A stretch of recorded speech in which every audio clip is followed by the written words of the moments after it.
అడిగినదేమిటో లిపి చిలిపిగా ముదిరిన కవితగా అది విని అదిమిన శోకులో ఉరి విడిచిన నెమలికి సవతిగా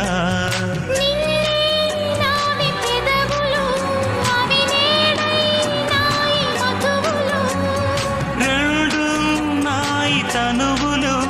అవిరే పవ్వాలి మనువులు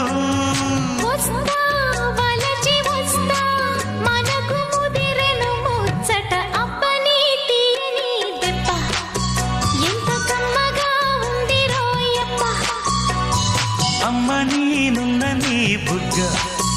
ఎంత లేతగా ఉన్నదే మొగ్గ పురుషుల్లో